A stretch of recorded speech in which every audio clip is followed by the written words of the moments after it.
સુરતમાં મેઘરાજાના પૂર અને ખાડીના પ્રકોપે શહેરના અર્થતંત્રની કરોડરજ્જુ ગણાતા ટેક્સટાઇલ ઉદ્યોગને કમરતોડ ફટકો માર્યો છે।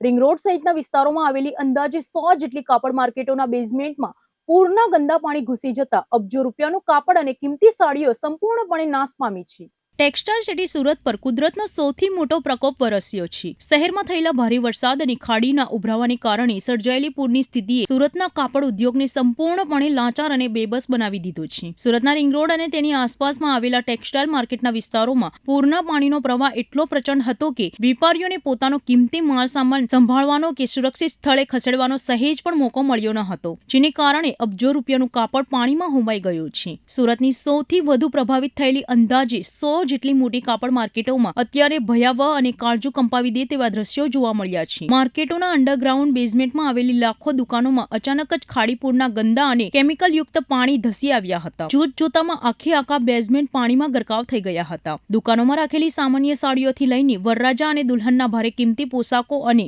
સાડીઓ આ પાણીમાં મહિનાઓની મહેનત બાદ પલળીને સાવ નકામા થઈ ગયા હતા। કાપડ બજારના પ્રારંભિક અંદાજ મુજબ આ આકાશી આફતના કારણે સુરતના કાપડ ઉદ્યોગને માત્ર માલસામાનની દ્રષ્ટિએ જ 200 કરોડ રૂપિયાનું આસપાસનું મસમોટું આર્થિક નુકસાન વેઠવાનો વારો આવ્યો છે। કાપડના કિંમતી ટાંકા, મોંઘું પેકિંગ મટીરિયલ, બિલિંગ માટેના કોમ્પ્યુટર્સ અને દુકાનોનું કિંમતી ફર્નિચર પૂરના પાણી અને કાદવના કારણે સંપૂર્ણપણે નષ્ટ થઈ ગયું છે, જેનાથી વેપારીઓ આર્થિક રીતે સાવ ભાંગી પડ્યા છે। આ ગંભીર પરિસ્થિતિ અંગે ફોસ્ટાના જનરલ સેક્રેટરી દિનેશ કટારિયાએ ઘેરી ચિંતા વ્યક્ત કરી છે। તેમણે જણાવ્યું છે કે વેપારીઓએ જીવનમાં ક્યારેય આવી ભયાનક સ્થિતિની કલ્પના નથી કરી। ટ્રાન્સપોર્ટ અને લોજિસ્ટિક્સ સેવાઓ સંપૂર્ણપણે ઠપ થઈ જતા અન્ય રાજ્યોમાં મોકલવામાં આવતા કાપડના વેપાર પર બહુ માઠી અસર પડી રહી છે અને આશરે 150 થી 200 કરોડ રૂપિયાના દૈનિક ટર્નઓવરનો સીધો ફટકો પડ્યો છે। બહારગામના વેપારીઓના ઓર્ડર સમયસર પૂરા ન થતા સુરત કાપડ બજારની શાખને પણ મોટું નુકસાન પહોંચ્યું છે। હાલમાં તમામ વેપારીઓ આઘાતમાં છે અને આ મહાસંકટમાંથી બહાર આવવા સરકાર પાસે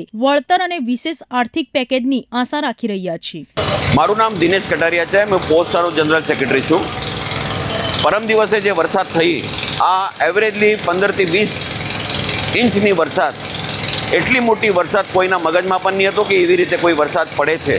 અને આ વરસાદ જોયા પછી કોઈના મગજમાં એ પણ નથી આવ્યો કે આપણે શું કરીએ, એટલું ટાઈમ પણ નહીં મળ્યો લોકોને। એના કારણે લોકોના બેસમેન્ટની જે દુકાનો છે, અંડરગ્રાઉન્ડની જે દુકાનો છે, યા ગ્રાઉન્ડ લેવલથી લઈને જે દુકાનો છે એના દુકાનોના અંદર પાણી ભરાઈ ગયો। અને માત્ર ટેક્સટાઇલ ઇન્ડસ્ટ્રીના સાઈડના કહેવાય તો આપણે એમ્બ્રોઇડરી યુનિટ છે કે વિવિંગ યુનિટ છે કે આ બધી જગ્યાએ પાણી ઘૂસવાથી મોટું નુકસાન થઈ ગયું છે। અને આ નુકસાન કેવી રીતે કવર થશે એનો હજી કંઈ અંદાજો નથી અને આ લાખોમાં નથી, આ કરોડોનો અંદર નુકસાન થઈ ગયું છે કપડાં ઇન્ડસ્ટ્રીના અંદર। એની આપણે આગળથી કેવી રીતે સાવચેતી રાખવાની એના ઉપર મંથન કરવા બહુ જરૂરિયાત છે।